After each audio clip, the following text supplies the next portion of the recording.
Okay, you're live. Yeah, hi. Hi all, welcome to Hyperledger Climate Action Accounting SIG. So we are one of the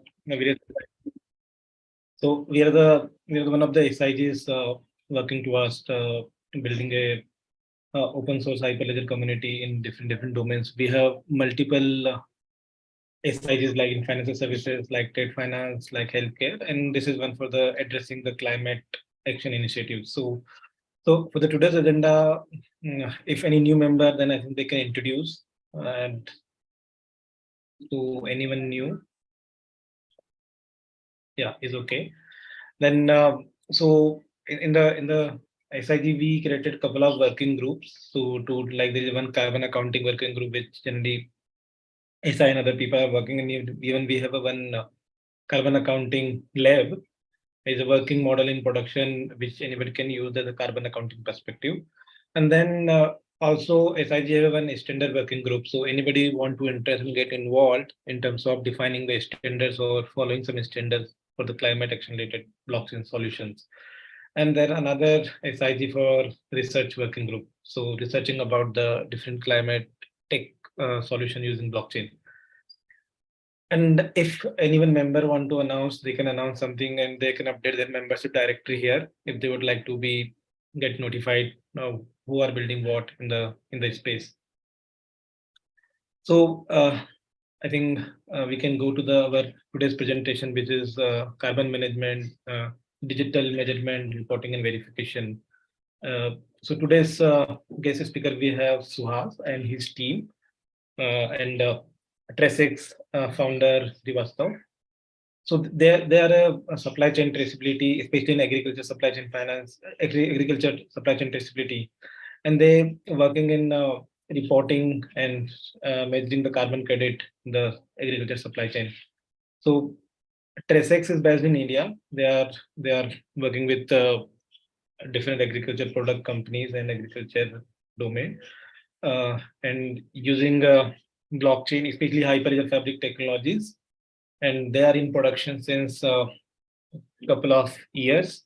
So they have a lot to share. So over to you, Suhas. Thanks, Kamlesh. You can share now. Okay, good. Am I audible? Yeah, you're audible. Okay, great. One second, I'll just press my screen.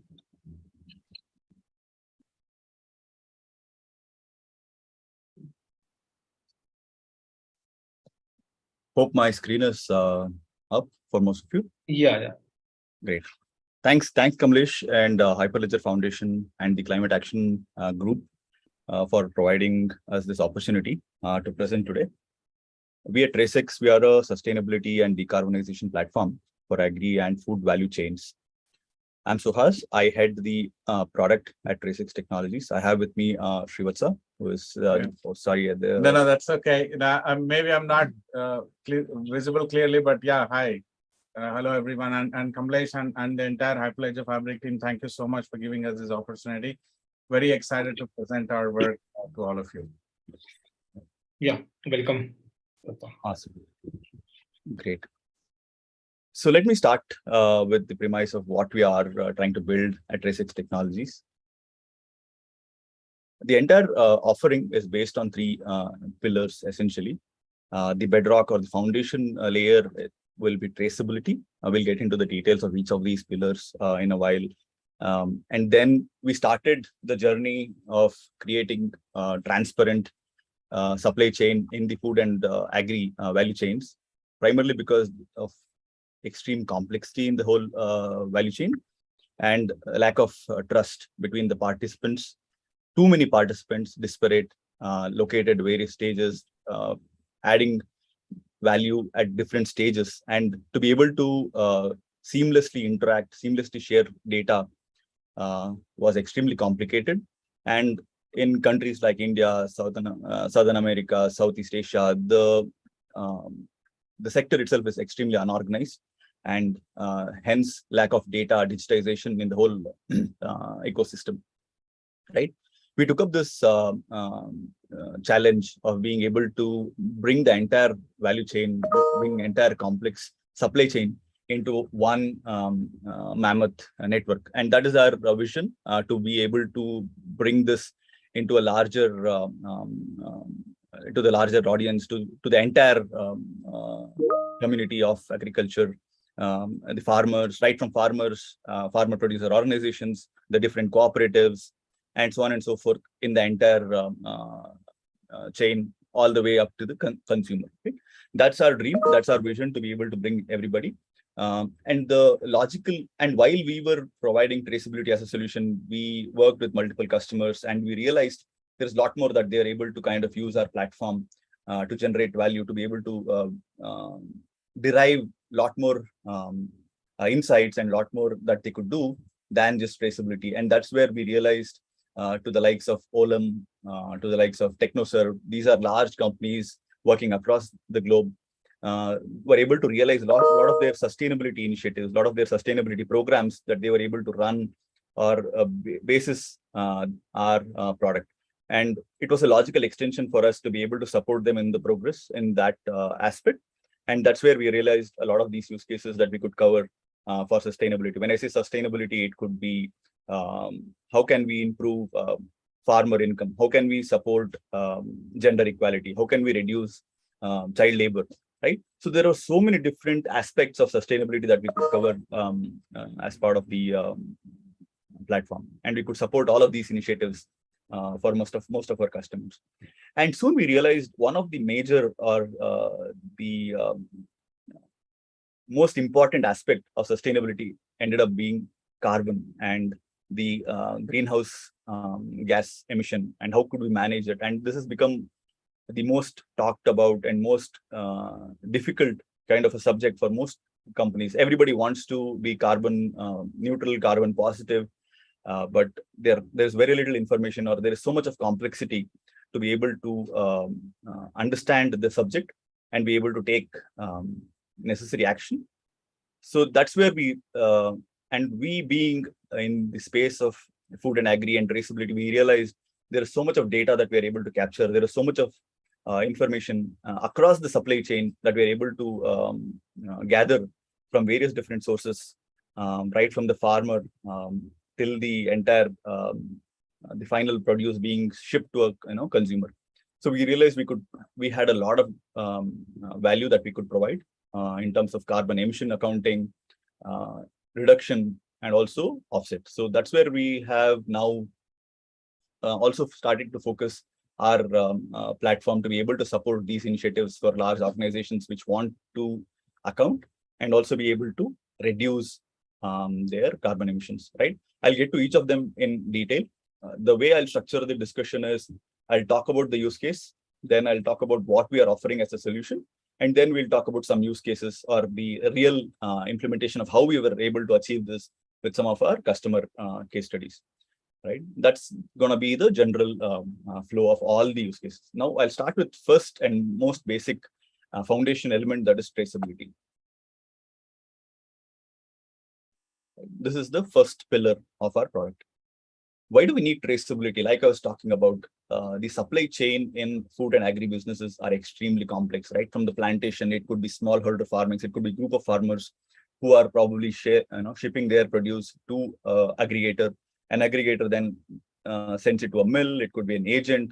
It gets exported to a different country, or it could be, for a simple example like coffee, right? It gets roasted, it gets distributed. It can either go to a restaurant, it can go to a retail outlet where you buy a pack of coffee, and or it can get brewed in a coffee shop and you're sipping on your coffee, right? So there are so many different players, and this is, mind you, a very small subset of the supply chain. It can even get complex than this. There could be multiple distribution channels. There could be multiple agents. There could be quality certification agency. There could be lab tests, right? There are so many different players that can participate in this whole supply chain, and each of them can be in a very different geographical region. They could be, the plantation could be in India, somewhere in the Western Ghats, being sold to somewhere in Europe, and the processing happens somewhere else, and the final buyer could be at the Starbucks in the US, right? So there are so many different participants, and how do we want to and there is very little, channels that they can communicate on single platform. Each of them have different abilities. There are restrictions on the way they are able to use the applications. They're able to share data. There are no common platforms that can bring everybody into the same network, right? And it's extremely difficult to comply with quality and food safety measures. Each country, each organization, each region has a different set of rules and regulations, and it becomes difficult for smallholder farmers and especially unorganized sectors to be able to meet these requirements. And hence, once the digitization is not available, once they're not able to comply to a lot of basic requirements, it becomes a lot more difficult to be able to trace and identify the root of the produce, right? So this is the premise with which we start our journey and the need for traceability. And one option or one solution that we are proposing or we are looking to provide to this entire problem is to be able to bring the entire value chain on one common platform. Right from the farmers, it could even be the producing farmers, or it could be input supplying farmers, right? So there could be multiple. Again, each of these levels can be broken down into multiple different personas, multiple different players. A very simplistic view is farmers are able to cultivate, are able to produce a particular crop or a particular commodity. That gets, we are able to capture the cultivation practice, we're able to capture the interventions that the farmer is able to do, be it the land preparation, the crop preparation, the pesticides, the insecticides, the nutrition that goes into the farm, and where is he doing this activity, what is the ground practices that he's following, right? We're able to capture that through various different sources of information. It could be manual data capture, it could be field officers deployed by organizations, it could be IoT sensors, it could be remote sensing information, it could be drone-based data that we are able to get, right? And then that gets shipped to a producer who is actually procuring the produce from the farmer.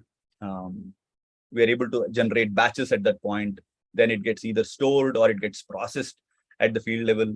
And then that gets transported. There could be multiple levels of quality analysis that goes through MRL analysis, procurement, the quality of the produce, right? And then that gets shipped to a buyer who is in a different location. It could be in the same country, or it could be a different country. It could be a importer from a different region, right? Location and time stamping of each of these movement of each good, right? There could be multiple logistic partners involved, depending on the kind of produce. Some require cold storages. We are able to capture the data from different IoT sensors to be able to see how were the produce maintained over a period of time, right? How fresh is your produce? Some of the use cases that we talk about are like milk, right? Right from the point of collection of milk from a dairy farmer till the consumption of the milk. How old is the milk, right? So many of us don't even know how old is the milk that we are consuming, and these are things that we are able to capture in certain use cases, right? It becomes extremely important about the time stamping, the location, what is the process that went, right? And at each stage, we are able to capture at a very granular level the carbon emissions, right? Right at the farm level, what is the fertilizer that it went in? What is the fuel consumption? What is the electricity consumption? What is the water consumption that we are able to do? And this becomes the bedrock, and this becomes the most critical aspects of carbon accounting, because we are able to capture data at such granular levels at each point in the supply chain. It makes our solutions so much more accurate, because most of you may be knowing carbon accounting mostly becomes an exercise of assumption and estimation, with data being provided on a very high level, right? But what we are able to provide is we are able to provide the most accurate, at least most the most reliable kind of a data that you can base it on real information that we're capturing on the ground, right? So it adds so much. Suhas, just Manu here from TraceX. Hi, everybody. And there's a question, I think, because you're talking about the accuracy of the data, there is one question in the group. they've asked how accurate data you're able to capture from the farmers in India. There are a couple of things that we're doing, and probably we'll talk more about it and from a point of verifying the ground truthing itself using remote sensing data and so on and so forth. But just before that, in terms of, let's say, getting to one is there is a lot of process level controls where we are able to have a different level of controls where field officers are verifying the data that's being inputted by the farmers. And there are also different process level checks in terms of, let's say, in terms of if they have used a particular set of fertilizer, we know that if the managed farms have been provided with the inputs, we know what is the remaining amount of pesticide. So there is different kind of variation testing which we can use to understand if the farmer has applied that kind of pesticide, right? So again, from a data accuracy standpoint, I mean, it is not, let's say, we are not claiming agriculture and farmer and everything. There is no 100% data proof that we can quantify. But of course, we are eliminating a lot of manual errors, lot of if you really want to input the bad data into the system, then I think as a intent, from an intent perspective, it is a very difficult thing to stop. But from a process perspective, from a verifying perspective, we have been successful up to, let's say, 80-90% accuracy in terms of data. So I think Suhas or Shiva, we might want to add. So there's also a question on what data you capture from RS. Yeah. Right. One is the how accurate the farmer is, capturing. Right. We can also cross-verify them with lab reports. Right. Once you upload a lab report, we are able to read through the content of the lab report. We are able to identify the chemicals that are available in the lab analysis. Right. So there are multiple ways to put checks and balances around the whole data validity itself. Of course, if somebody wants to game the system, we can definitely, bad data, we can't really avoid that. But I think we have enough checks and balances that can help avoid or reduce or flag off such errors. Yeah, and a couple of points there is, look, especially in emerging economies like us, India, and similar economies, Africa, Southeast Asia, and stuff like that. It is largely a smallholder ecosystem driven, right? And the fundamental problem there is always a digitization of these applications at the farm level. It's a very common problem that everyone faces. Therefore, largely these digitization initiatives are orchestrated at the ground level through several institutions. They could be agronomy advisors to resource institutions to NGOs that work closely with regional farmers and so on and so forth. So largely the data that is captured is from those that are that have vested interest in running the project. I'm not saying running anything else. So when I say that largely there is a attempt made to capture data that is as accurate as possible. And there are also not just about capturing, there is a level of verification, maker checker that happens through random auditing and stuff like that to ensure that in the larger scheme of things, data becomes more accurate. That's one point. And secondly, to the extent possible, wherever it allows us, wherever the supply chain allows us to capture information through sensors data, or it could be remote sensing data. We've integrated with sensors. We've integrated with, let's say, for example, an irrigation sensor just to capture irrigation frequencies and irrigation quantity and irrigation date and time in an AWD project where the alternative wet and drying is a very key data point to capture, right? Or soil moisture for that matter through a remote sensing data. All of that is possible. There's an element of manual data capture as well as automated data capture, which together makes it close to accurate. We hope that answers your question, though I don't fully understand what RS is.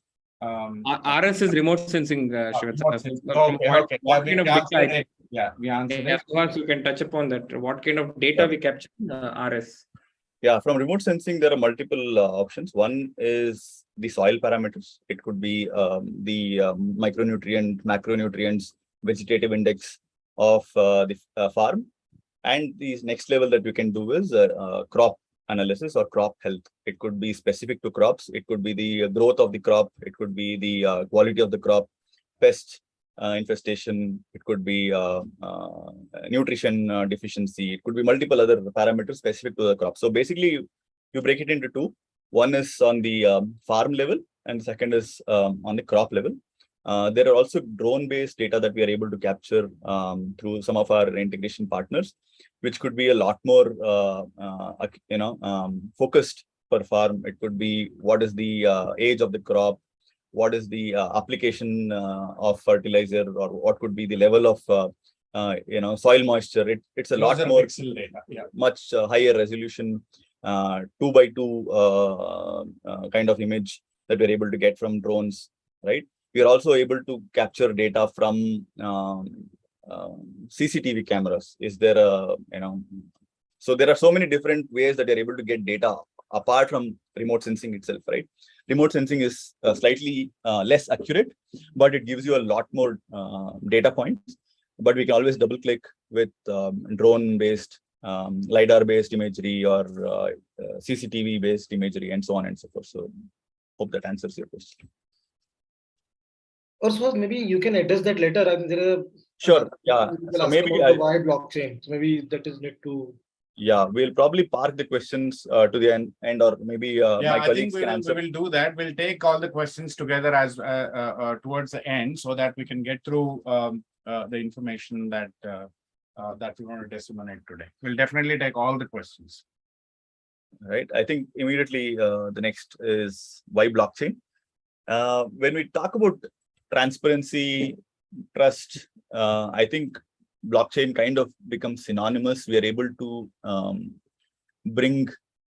use and like I said, this is one solution. It need not be the only solution for this problem, but our approach or our vision is that we're able to bring so many different participants, and we look at it as a network, right? And it can only grow if, for example, Olam is able to bring their suppliers, if they are able to bring their certification agency, if they're able to bring their irrigation partner, if they're able to bring their buyer, right, on this network, and that can grow many folds, right? And if that becomes a reality, and if it becomes as huge as we expect it to become, then the amount of data transfer and the decentralization, the kind of real supply chain, play with blockchain becomes so much more fabulous. I mean, whenever I imagine there's so much potential that we're able to see, and that's the only reason I think we feel blockchain can play a tremendous part in this whole journey. Yeah, and largely, if you see the whole the fundamental thesis to what we're building, and that's exactly where we differ from others as well, is to create democratic access to data through a connected supply chain, right? So the whole idea is to connect these supply chain partners. For example, for a company like Nestle, they should be very easily be able to manage the scope 3 emissions, which are, let's say, emitted by a company called Olam in their supply chain. But unless you connect the supply chains together, it becomes very hard to holistically look at the data, the transparency of the data. That's precisely why we're building. So the way we are going about our blockchain implementation itself, there is a network that we've established. We onboard. We have a governing council that's been established, largely run by us right now. And as we onboard more and more customers, we are slowly making some of our customers inclusive part of the governing council, so that eventually they will play a very significant part in running the blockchain network itself, right? And we onboard our customers as entities. They go through a KYC that we currently do, and then once the KYC is done, then we empanel them on our blockchain network. We either create, we create them as nodes, if, depending on the license that they would have subscribed, or we create a private channel or a dedicated channel for them and deploy the chain codes inside either the node or their own channel. There is also a common channel where those participants that don't necessarily are paid users on the platform, they go into. All the paid users typically either go into a separate node or to a separate channel and get to run their own smart contracts as well. So we have, by the way, when they sign up with us, we have our chain code that's already been deployed there. And we have about 6 chain codes across the product to address all the functionality needs. And all the chain codes are exposed as API as well. So while Suhas was talking about the digitization in the earlier slides, there is a combination of both the ability to digitize the data so that we can populate the ledger with it, and also expose the ledger as an independent API so that those that already are sorted on the digitization can directly leverage our blockchain offering as a service, right, to achieve traceability. Like we said, traceability for many different purposes. That's largely how we have deployed our network as well. Right. Next. So what are we trying to offer as a solution, right? We are able to provide end-to-end digitization. When I say end-to-end digitization, it could be with mobile application to capture data. It could be integration with any existing platforms, IoT sensors, devices, right? Any data, any source of information that can capture. It could be file uploads. It could be reports that are provided in different formats. Soil report, crop analysis report. So many different data formats can be captured and consumed on the platform.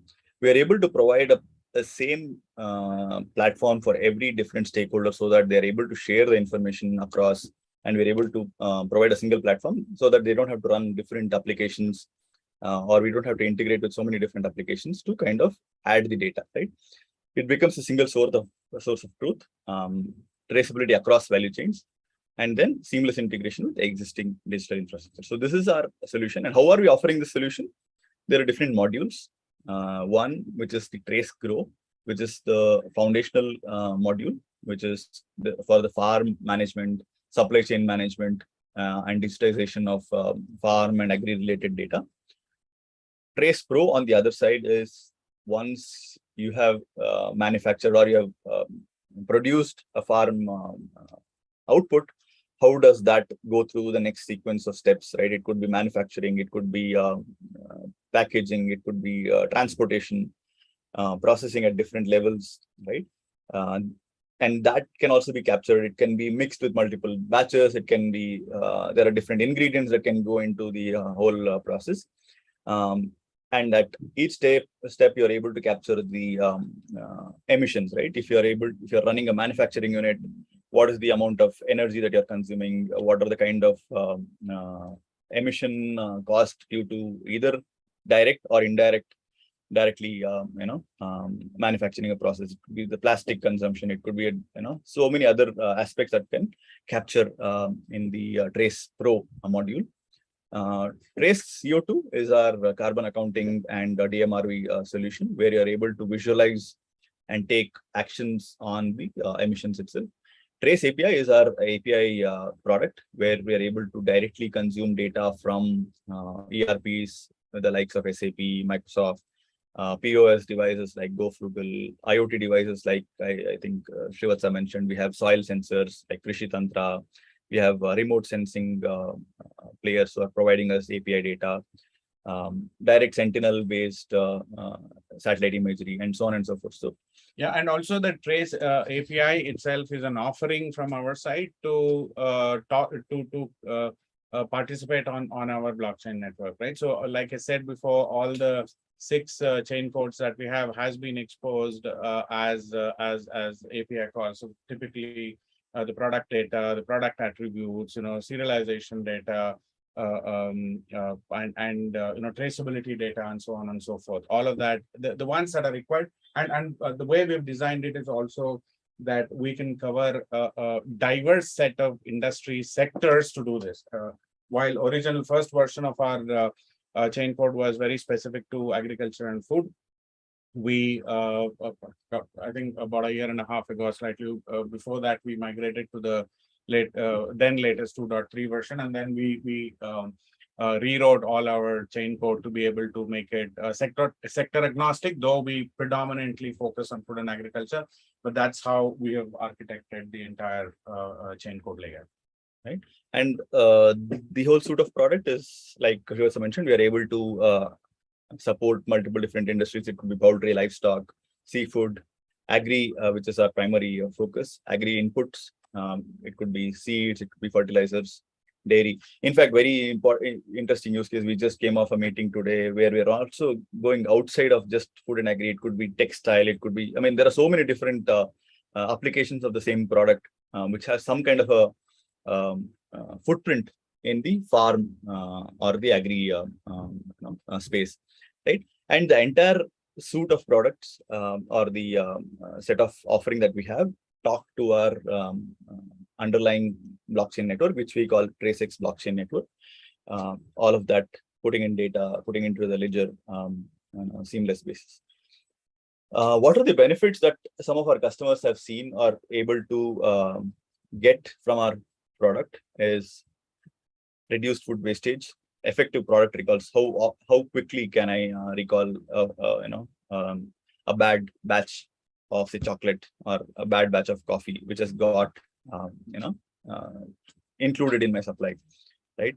Being able to measure and reduce the overall carbon footprint, improve consumer engagement. We also have an option where we are providing a QR code as an output of our product, and when you scan the QR code, it gives you the entire journey that the final product has taken. I'll take you through that, some of the examples, right? To be able to improve customers, D2C brands, and some of new age consumer products or customer based D2C based companies are able to tell a story, right? They are able to generate a premium with that kind of a player there. For large enterprises, we are able to help them achieve their sustainability goals. We are able to help them run their sustainability programs, right? Okay. Then, of course, compliance and regulations is what we can meet, right?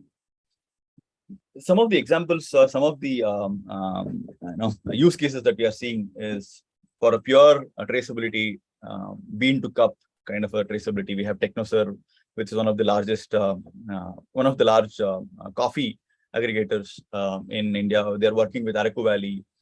They're able to provide better market opportunities to a tribal population growing coffee in the remotest Araku valleys in Andhra, right?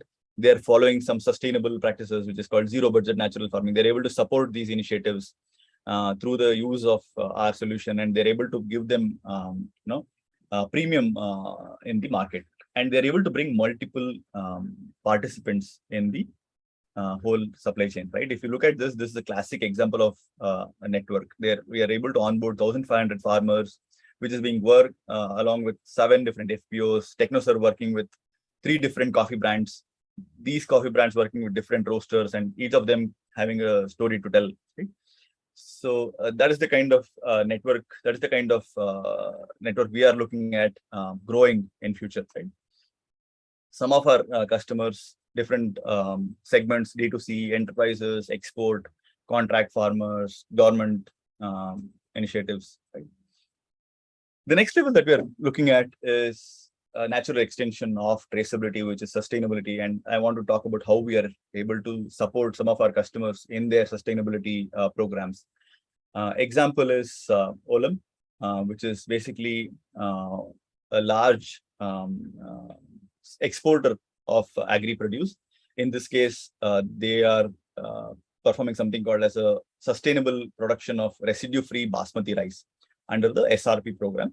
They had specific SDGs that they want to align their project, right? And with the use of our product, they're able to manage farmers' farm. They're able to digitize the entire farming, manage farming practices. They're able to provide package of practice, which they were able to track. They were able to track the water consumption. They were able to integrate with multiple different participants in the supply chain to be able to completely digitize and able to generate accurate results, accurate reports that they were able to use for their sustainability reporting. Benefits that they were able to generate is reduction of water to up to 30%, pesticide reduction of up to 85%, and increasing farmer income by up to 12%. These are staggering results that they were able to generate with just a year implementation, right? So if you look at the challenge, they were looking to generate sustainable, traceable, and safe basmati rice. Basmati is one variety of rice that is exported to a great extent from India and Southeast Asia. Right?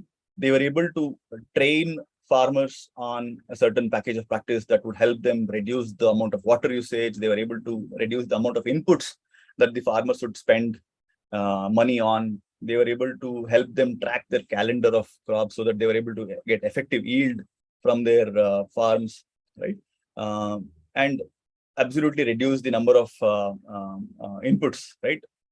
As we speak in agriculture, the only way to make it profitable is by reducing the amount of inputs that you can invest on, right? And through the accurate package of practices that they were able to manage and perform, and they were able to adhere to the standard practices, they were able to increase the yield by up to 10%. So this helps their farmer side of the sustainability program. Then they were able to reduce water, right? That helps, and they were able to use alternate wet and dry practice, drip irrigation. Paddy is a water guzzling crop where water is the crop is always inundated with water across the season, right? They were able to reduce the water consumption by up to 30%, helping them in reducing so much of methane. And then finally, the society impact. They were able to train women to capture data digitally, right? The field officers, like somebody was saying, how do you, claim the data as accurate? They were able to train women who were focused in, capturing the accurate data. They were able to give employment to women. They were able to use safe disposal sites for pesticide containers. So they were able to help the entire society follow a certain practice. There are so many different partners that participated. TraceX, of course, on the digitization. Netafim, was able to partner with us on the water saving technology. IFC capacity building, Bayer in providing safe pesticide, NRLM in providing the livelihood for the entire. So there were so many different participants who joined in and they were able to run the whole program. Right? I'll just skip through this. I talked about it in detail. Then the final pillar, and again, the next level, if you look at it from sustainability, we move into carbon. And carbon is one of the most talked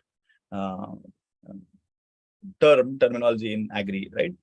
And what are we looking at when I talk about carbon, right? We look at it in 3 use cases.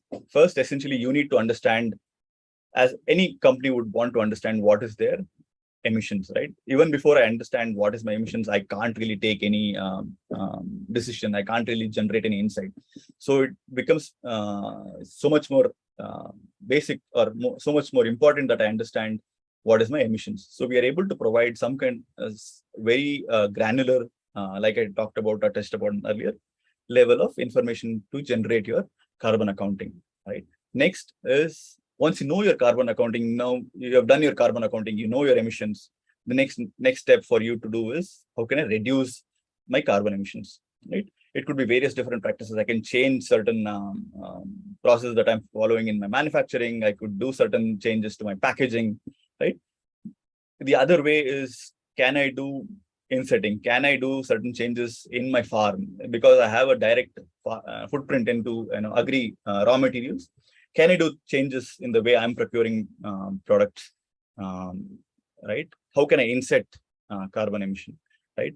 Can I do regenerative agriculture? And that's where we can help companies, right? And the final step, once you have identified your emissions, you have tried reducing to the maximum extent that you can, the final option is for you to be able to invest in carbon offset, to be able to fund, to be able to support initiatives which are working in carbon credit generation, carbon farming, right? So how can you support the most credible carbon crediting or carbon offsetting programs, right? How can you monitor and verify these projects? So these are the 3 use cases that we look at when we look at carbon as a story. Let me get into each of them one by one, right? First, why do we need to do carbon accounting, right? Emissions in the agriculture and food sector constitute more than 25% of the entire GHG emission, which means it's the largest segment, which is part of the global emissions, right?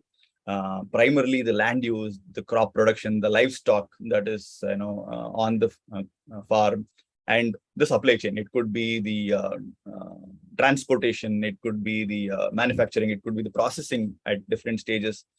These are the predominant contributors to the global emissions in the food and agri space. And the challenge with emissions is that there is very little accuracy in measuring the baseline. What was my original emission? What is it that I am looking at today, right? So it becomes so much more difficult for us to base our emissions against, right? So baselining is one of the most important, because all other calculations subsequently is based on a particular baseline, right? So to be able to accurately measure your baseline, scope 3 emissions, because farm activities are the most complex to be able to capture, right? Due to the lack of digitization, due to the lack of awareness at the farm level. So it becomes so much more critical that you're able to get that data in the most accurate manner. And finally, offset programs fail to meet the standards set by Vera or Gold, right? This becomes so much more difficult for them also to verify the claims by the carbon project. So these are the current challenges that we are looking at. Let me play a small video of how we are looking at carbon accounting and helping large organizations. The world today is facing two main challenges. On one hand, global human population is growing 83 million every year and is set to touch almost 10 billion by 2050, exerting immense pressure on the agri sector to feed the world. On the other hand, the food industry is also making a shift towards net zero to ensure minimized energy consumption, committing to climate health for sustainable future. At TraceX, we are building a one-stop solution to food security and net zero by providing a blockchain-powered traceability and decarbonization platform. Trace your crop and track your emissions, all on one platform.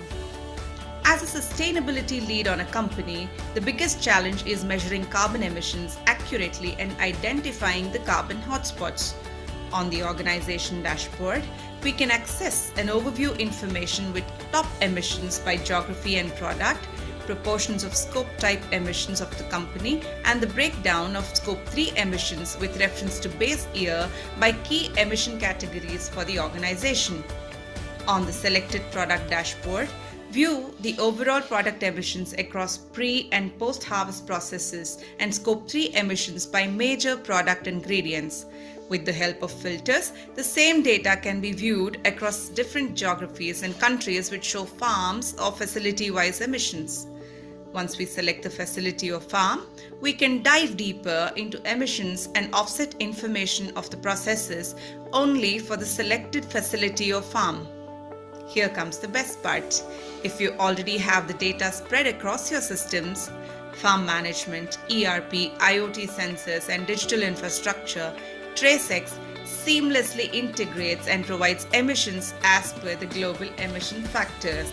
Or you could use our offline first multilingual application to enable data ingestion and capture granular level farm data. Import data and records of farmers and production practice under carbon. Add farms or facilities related information such as water and soil source. You can capture emissions from crop activities right from planting stage till harvest with respect to machinery or farm implements, crop inputs such as fertilizers, pesticides. It also allows you to capture emissions from crop residues and energy usage for each of the farm activities, providing complete farm management and accurate carbon accounting. We also align our product to measure the SDGs and help you with seamlessly reporting of your sustainability goals and carbon emissions. Let's together build a sustainable, low carbon and connected food supply chain with transparency and credibility. TraceX. Right.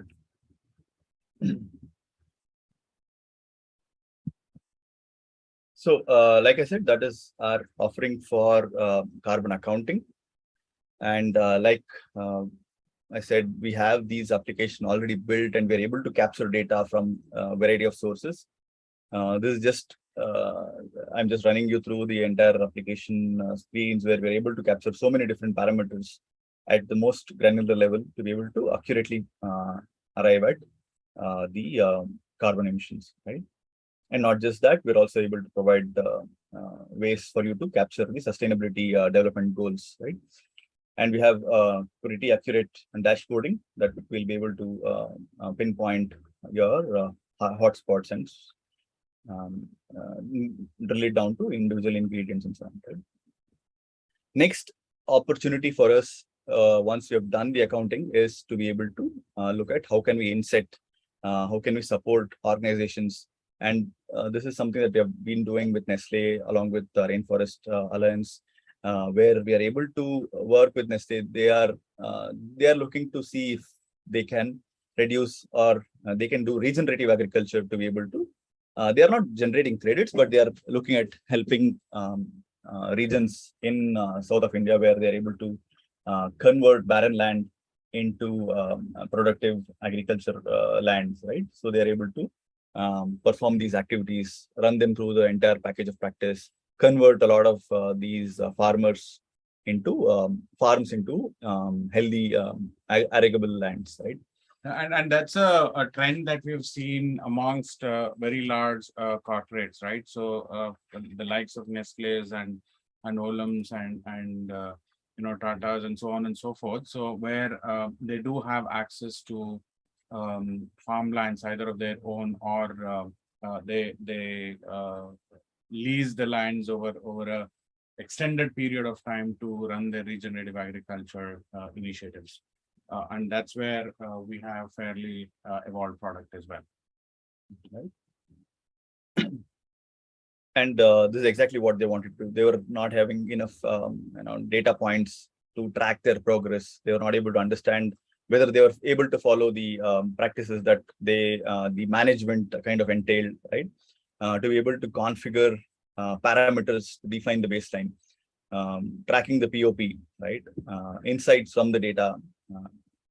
So these are some of the things that Nestle has been able to run, and they're able to get reports so that they're able to publish this in their sustainability programs, right? This is our next use case that we have been able to successfully support. And the final use case is carbon offsets. I think this is a very debatable or one of the most discussed aspects of carbon and carbon emission, right? Where carbon farming is taken up, where investors are funding programs to be able to change a certain practice, to be able to sequester carbon that is traded as carbon credits, and that can be purchased or can be invested in by companies which are unable to reduce their carbon emissions directly, right? But I think this is one of the opportunities also, right? To be able to see, it's not, it is a lot of science, and we are able to be able to provide a lot more authenticity, to be able to provide a lot of credibility, so that investors are, having a lot more clarity in what are the projects actually doing. Are they really doing what they're claiming? And is this really impacting the way it is expected to, right? So that's where I think monitoring and verification of these projects becomes extremely critical. And to be able to monitor and verify, you would need a lot of data points. It could be manual data capture at the ground level, because certain data points cannot be captured in any other way. You need to capture it. You need to provide evidences for each of the activity, and that can be cross-referenced or cross-verified with ground truthing, technologies. It could be LiDAR imaging, it could be satellite imaging, remote sensing, right? So that's how we try to see the whole carbon offset as a use case, right? To be able to help project developers, to be able to help carbon farming communities to accurately monitor and be able to help the verifying agencies, validation agencies with a lot more accurate auditable data, right? And it also discourages the verification, the project developers if they get run into a lot of delays in getting their carbon credits audited and carbon credits sold. So we are able to provide the more accurate data that we are able to help the MRV or the project developers, the faster it becomes for them to be able to realize value from the projects, right? Carbon sequestration projects are extremely time consuming and human error prone. So if we are able to bring in technology, if we are able to bring in interventions where we are reducing the manual data, or being able to verify the manual data with a third party or a different technology, then it makes it a lot more faster in terms of verifying the data. Project certification process is extremely complex and it requires a lot of hand-holding even for project developers. So we are able to provide them a seamless project management tool so that they know what is the next step that they need to do, what are the data points that they need to capture, so that project developers can adhere to in the whole project life cycle, right? And the whole market or the whole voluntary carbon market is always plagued with trust issues and transparency problem. And if you are able to bring the whole data on a decentralized platform, transparent and nothing can get as transparent as what we are looking at, bringing all the participants on the same network and being able to provide each of them access to the data. I think that kind of elevates the whole trust issue. That's our idea, at least to be able to bring in to this market, right? Yeah, just one point, I think, just to add onto the DMRV side of things, because I mean, I think it's a proposal from the standards like Vera and Gold to be able to collect data across the platform so that verification can be more continuous and more in real time, right? There have been a lot of I mean, when it comes to offset, it is seen with a different light today because of a lot of greenwashing, because of double accounting, a lot of these things. And see, offsetting as such is not a bad idea. And I mean, there will be a lot of people here who are climate enthusiasts who will understand that, okay, we can't reach net zero just by reduction. We need very ethical offsetting, the right offsetting that could actually give more into the agriculture as well, more into region ag and sustainable and so on and so forth, that we can track. And all of these data, including Vera, coming on one platform. That's a vision that we are carrying, and we have made some efforts in terms of drafting proposals to Vera, requesting for co-creation and pilot opportunities. So I think hopefully Vera or Gold Standard will be able to pilot some of these projects, and I think Suhas will also talk a little bit more on the use cases in the future. Yeah, sure. Thanks, man. Right. So the benefits, of course, like I said, a lot more improved baselining and monitoring of the nature systems. Accuracy in the measurements, right, at reduced costs, being able to integrate with a lot of different systems, and faster validation, of course, means faster realization of credits and helps translate that into farm income in various different ways. And transparency, of course, helps in a lot more credibility. And if there is a lot more credibility, the credits also become a lot more in demand and so on and so forth, right? So there are different aspects and that can help the whole market. And one of the examples is VNV Advisory, which is one of our customers who are using our platform to perform their AWD practice. When I say AWD, it's one of the agriculture-based carbon farming activity, where they're reducing the water consumption and hence in turn reducing the carbon emissions and increasing the carbon sequestration of the land, right?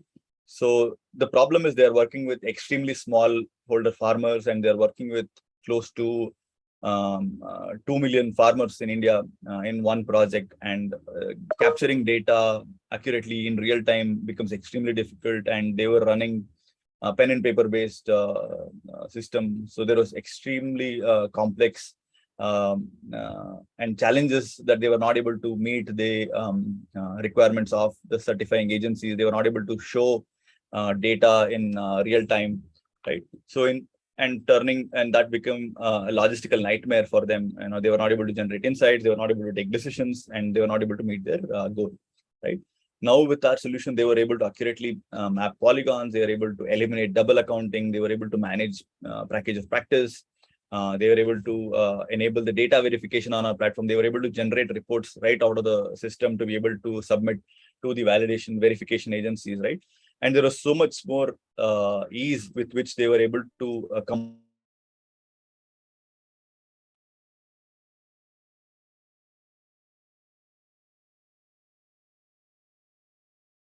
cycle, and we got a lot of, and with just this, they were able to work with the verification agency for faster credit issues. So this is the real use case that we were able to help with some of the MRV use cases with some of the project developers, right? With this, I think I'll come to the end of our presentation. One last topic that I wanted to talk about is what are the future scope for us, right? Primarily measuring the intangibles that we are looking at. I mean, these are things that we are thinking of, or these are things that we think can be achieved with our product as a natural extension. How can we bring in some element of trust? How can we measure trust? How can we measure impact? Because companies like Nestle, company like Olam, they want to run their sustainability programs. They want to see the impact on the ground. There are investment communities. There could be Walmart foundations. They are looking at helping these NGOs on the ground, right? But they want to measure the impact. Can we measure impact for them? Is there a way we can, give them some way to, see that the investment that they're doing is actually getting converted into real action, right? There are a lot of fintech opportunities for us where we are looking at value chain financing. There are different value chain participants. It could be right from the farmer, then farmer producer organizations, aggregators, mandi agents, and so on and so forth. Can we look at different participants being funded through the value chain, right? Can we look at fair pay in the carbon credit? Are we able to establish for a fact that the farmer who is actually doing the hard work of changing the practice, removing the moving away from, say, traditional firewood to a different source of fuel, right? There are so many things that the farmer is doing on the ground, but is he or she getting the fair pay that they deserve for the change in practice that they are performing, right? Is there can we bring in transparency in the climate funds usage, right? Somebody is claiming that they are changing region, doing farm changes, right? They are planting so many trees. Are they actually is the fund that is being invested in being used for what it is being said, right? And of course, finally, can we generate tokens out of the whole system through the data that we are able to? Can we create credits for the carbon? Can we generate tokens for the carbon credits and see if we can work with carbon exchanges? So these are some of the opportunities that are ahead of us, and we are definitely cognizant of the fact that these are very, very interesting things for us in the future, right? With that said, I just want to leave you all with a small experiment that we have done, and this is an output of the real work that we have done with our customer, which is TechnoServe. They are able to produce low carbon coffee, and this is the way we are providing value to them, right? A normal coffee that you drink, right, and the average carbon emission for a kg of coffee is about 15.3 kg of carbon dioxide, right? Sorry? No. So if you can just see if I can share my other. So yeah. So any question from anyone? I think there are some questions, Kamlesh. I've answered them along the way on chat, but we'll also try to answers here. Some of them need elaborate responses. I have not responded in the chat, but we will talk through that between. Correct. And myself. I think, yeah. So we just, the idea was Suhas was about to share a QR code. So the QR code that Suhas was sharing was on a packet of coffee that you see here, right? So this packet of coffee, we launched it as a low carbon coffee in an event which happened with the Walmart Foundation and TechnoServe. and all of you are free, feel free to scan the QR code. It's a static QR code nonetheless, but the idea of this, the experiment, or the idea of the was to show how we can compute emissions at different stages, like the way what Suhas is showing, right? Starting from the product information on the next slide, and it can be, we have just given the names are very creative names that we've come up with, the processes that we have followed, and right from starting about all of these ethically sourced low carbon, the farmer when it was built, and to the place where the farm was. These are all, this is just a UI representation of how one could view carbon emissions, right? So at what, at what was the emission during harvest, and what was the emission during the curing? Then it could be a shifting to a curing facility. Then what was hulling and drying emissions, all the way to the emission. So what we call is the cradle to gate coffee. We are not computing what happens once the coffee is sold. What we are looking at the cradle to gate emissions, and this is what we've computed. And there were a lot of questions behind the science part of it. I think we will take it up. I think, Abhishek, thank you for being such an interactive audience, and a lot of other people also. We've had a lot of very, very interesting questions, which I'm just waiting to answer some of these to an extent what we can. Just a disclaimer here to everybody: we are all technology people. We love building solutions. We are learning sustainability. We are learning climate from a lot of enthusiast people like you guys, right? So I think every day is a learning. Every day is a new opportunity for us to understand more. So we kind of rely on our partners, our institutions, our people. Let's say, for example, like the way Shivatsa and Suhas talked about Nestle, where we had Rainforest Alliance guiding us all the way as to what should be the baseline for on a Region Ag project, what should be considered in terms of water biodiversity or species, right? So some of these things, in other aspect, it might be KPMG, in other aspect, it might be EY, in other aspect, it might be some other company which is actually helping us do this. So just taking one question at a time now. In terms of the remote sensing, right? So there have been various satellite partners that we've been working with. Some of them have had 90% accuracy with respect to the macrochemical constitution of the from the soil data, which is of course proofread by or verified by a soil report. So the way we see this, Abhishek, again, is from a point of view. Let's say if a project involves intervention of a soil report, let's say 10 times in the project. Now, can we replace 10 times and do it 4 times? And the rest 6 times can we get in the satellite data? Now, here, it is not about the accuracy of the satellite data, but satellite data is good enough to give you a directional input, not exactly the data on the card.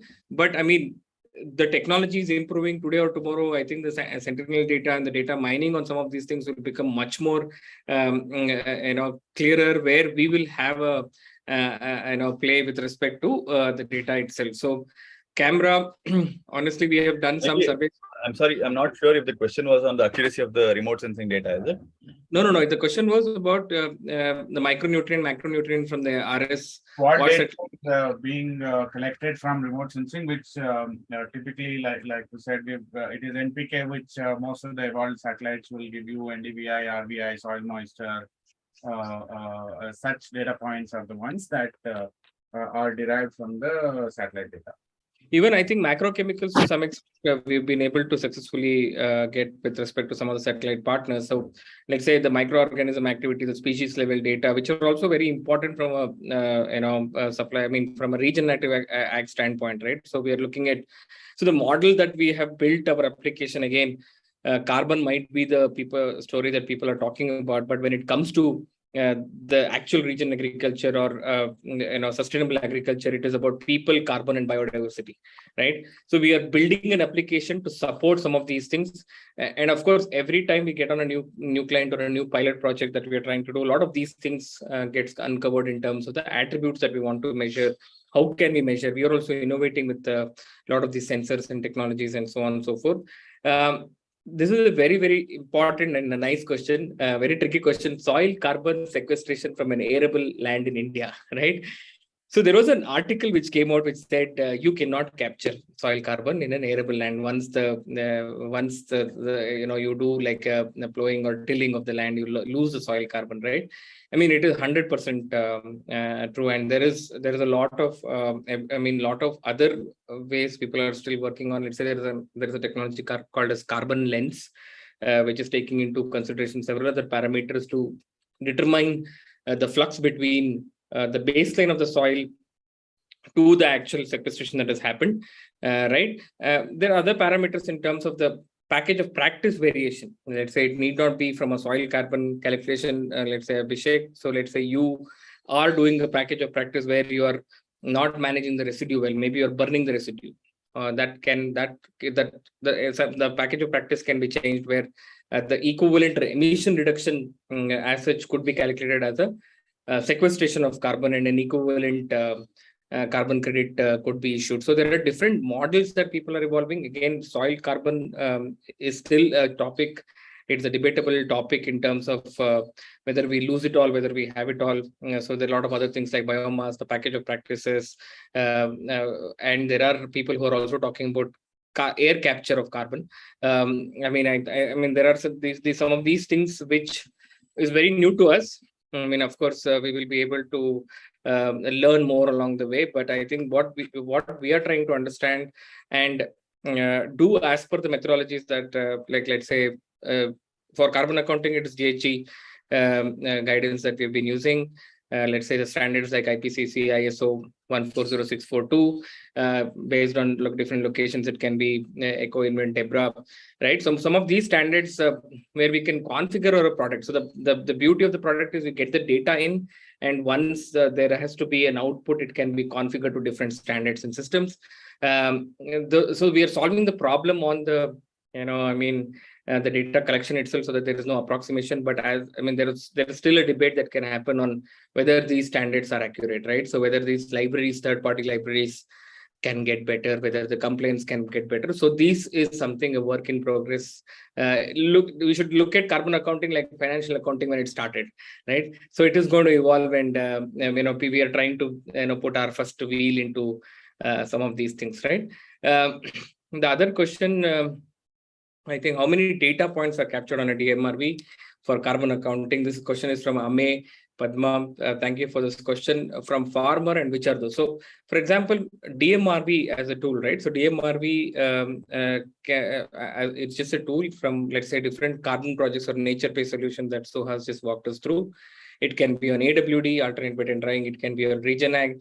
It can be on agroforestry, and so on and so forth. And each methodology already prescribes a certain way of baselining data, and it also talks about certain way of monitoring and reporting of these data as per standards. Let's say, for example, we take a Vera standard and we go to a Regen Ag project which says VM0042, and there's a particular methodology and a complete flow, right? So what we do essentially is right from the pre-PDD phase, right? So from a point of view of what happens from the data collection before baselining to the point after PDD, publishing the PDD as a draft, then monitoring that and reviewing it and getting listed on Vera platform, all the way till the generation of carbon credits. I mean, we are trying to provide this, the entire tool.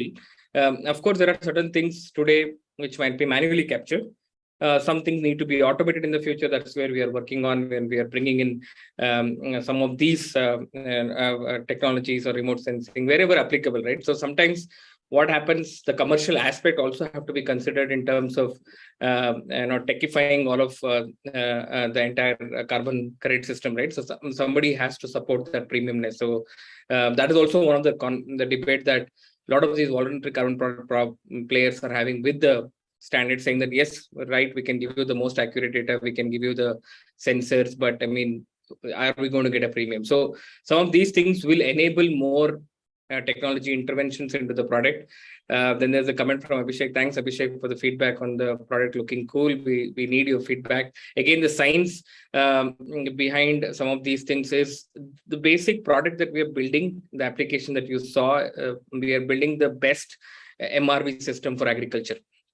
Right. So yes, Kirti, just give me a second. Let me complete this. So what we are trying to do is, if we have the best MRV where we can automate some of these data capture or reduce some of this data capture, we can provide ground truthing on the data that's being collected and provide analytics and reporting so that people can take action on.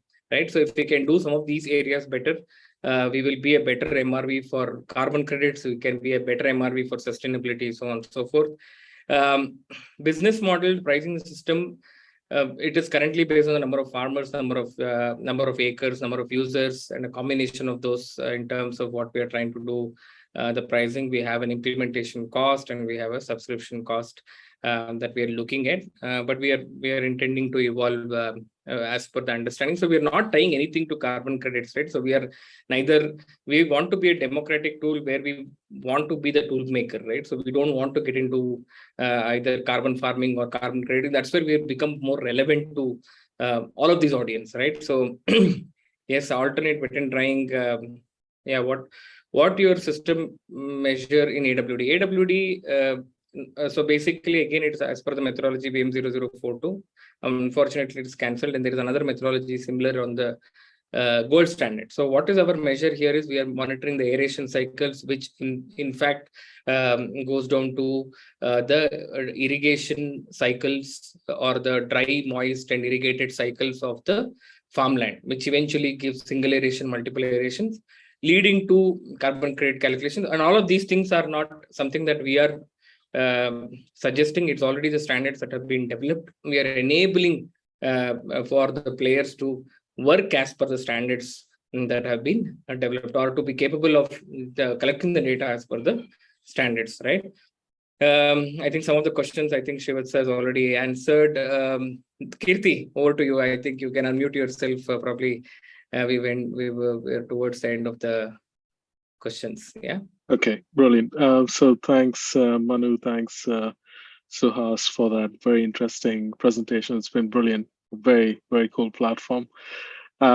So a couple of questions here. Is there a digital playground where people can, look at it, experience the platform for themselves? And the second question is the data only contained at the moment within the system? Does your business model also allow for other market participants to utilize some of your data sets? Is my question. So I'll stop here. Srivastava, you want to go ahead? I think you're on the way. The creating the playground is something that we were discussing just today in our management meeting as to how do we enable a playground for our customers or to-be customers to be able to experience it. Yeah, we will have one very shortly.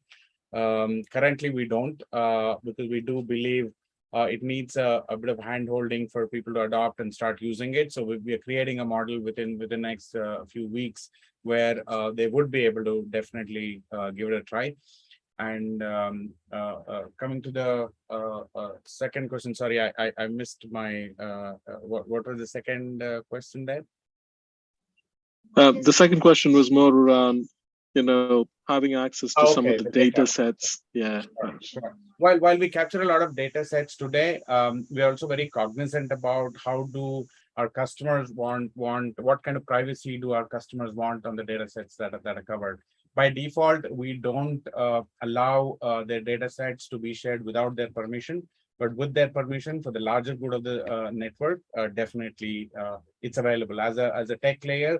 It's available for the access, but with the permission of our customers. We also are very careful about what we store on chain in terms of the PII information and so on and so forth. We've just gone through an audit for our GDPR, SOC 2 and ISO audit as well. So we as a platform we are, but with the consent of the original data creator. Yeah. Just to add to one point, Kirti, I think maybe we might not be able to share the data sets as particular to the project or of a prospect or a customer, right? But I think we are definitely looking at, because there will be a lot of data on the ground today or tomorrow. I think we are going to draw a lot of these insights into how can we make the system more robust, right? We can give analysis in terms of, let's say, it's something as good as a Swiggy or a delivery partner saying, what was your favorite food? I think probably down the line, if we have many projects running on a system, which we can say, where are the high quality credits coming from, right? So some of these insights could be valuable for taking business decisions at a different scale and different lens, right? So the data sets can be viewed in a different lens. But of course, the private data, which is about the customer, the farmer, what they are trying to do in respect to their field, I think we want to keep that very private to the customer. And that is the expectation as well when we onboard some of these people. I think that makes a lot of sense at the moment. Just one follow-up question. Sorry, conscious of time. Is that something that you would facilitate as a platform developer today, to say that if someone was interested in a specific project to understand a lot more about the project and utilize some of its data, will you be the person, or will your team be the people to facilitate key relationships to establish some sort of connection with these people who are trying to maintain these projects, or is it completely a no at the moment? Perfect. I think this is a very important question that I think we've been contemplating, Kirti, to be able to, let's say, for example, to make the discovery, right? So what we're trying to say here is, let's say, I come as a Nestle onto your platform, onto your network. I have already reduced my emissions, but I also have a player like VNV on our platform, which is doing a carbon project. Can I do the connection? Can I be that connection for it makes absolute sense for us to do it right away, but it's a more of an incidental activity that's happening, where we're onboarding enterprises on one end, where we're onboarding voluntary carbon players on another end. And of course, if everybody can benefit, like the TechnoServe use case, where a coffee can be sold, a carbon credit can also be sold, right? So whether we have a business model in place for that, whether we are looking at can I be that connection for it makes absolute sense for us to do it right. I think it is getting repeated. Kamlesh, can you go on mute if you don't mind? Where we're onboarding enterprises on one end, where somehow I was able to hear my own answer. So we've been talking about carbon a lot. I think now I thought I'm hearing my own ears now. Coming back to Kirti's question, so the idea is to be definitely able to facilitate that. So that is the network model that we're building on, whether it is coffee or carbon. People used to, the beauty of everything happening on one network, right? You measure, you reduce, and you offset, right? Your entire net zero journey is on one secure, decentralized, immutable ledger, which is a great story for any a player to take to their sustainability report, or to do it. That it's not very far-fetched. I think it's about building the initial mass and momentum on onboarding people on either side. And facilitate some of these transactions, and think of some very, very efficient business models to do that. Okay, that sounds really exciting. Keen to learn more and see where we can establish some synergies on this point. But yeah, I'll reach out separately to kind of discuss this further if you're going in that direction. But thanks for answering my questions. I think this has been really useful. Yeah, and also just as for the larger community, we definitely are seeking some inputs on tokenization of credits, especially being on a private blockchain like Hyperledger. We are continuously trying to understand how do we go about doing it, or do we eventually have to build a multi-chain support? Do we have to do it on a public chain? When a lot of the authenticity traceability data could always exist on a private chain, but eventually for the fact that there's a better tokenization opportunities on the public chain, so we are a bit in the exploratory mode there. Would love to hear, we would love to seek input from the community. If someone has done that already, or maybe a different use case but still worked on something similar, we would love to sort of catch up and understand and share the knowledge mutually with all of you. Yeah. So one more, I had kind of a wish list, I think, along with me and Srivatsa. Srivatsa put a wish list on the technology. I have a wish list on two things. One is, of course, as we said, we are not scientific people. We do not have sufficient knowledge on and we are growing and we are building. But I mean, any of your community or your closed connected ones, we are happy to get them on an advisory panel for us to be able to understand and develop this product better, right? Some of the nuances on the scientific side of things, it might be on the SBTI and so on and so forth. We would be happy to understand. And other second on the wish list is in terms of, let's say, because we've been doing some amazing work, the product, the blockchain and everything can definitely prove itself once we have more and more participants on the network. I think if you have people who are looking at something like this, whether on the carbon accounting side or whether on a MRV side of things, please feel free to connect to us, reach out to us. We will try to be as helpful and nimble and learn with them and co-create and collaborate with them, right? So this is something that we want to give it to the community and to the climate change. Is to be able to create something more robust. I think we need a lot of support on all ends. I think this is on the two things that I had on my wish list for the evening.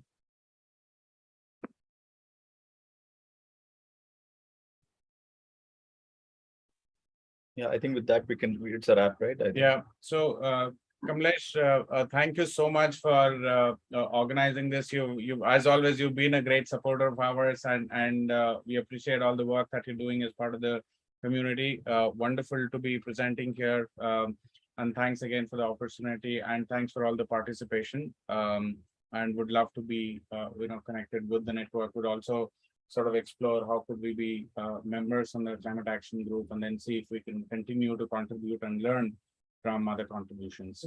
Thank you. But I think this particular system built on Hyperledger Fabric, I think that we didn't mention in the presentation. Okay. Sorry, we So for all the community members, I think this is completely built on Hyperledger Fabric. Yes, exactly. Yeah. So thank you. Thank you, Suhas and team.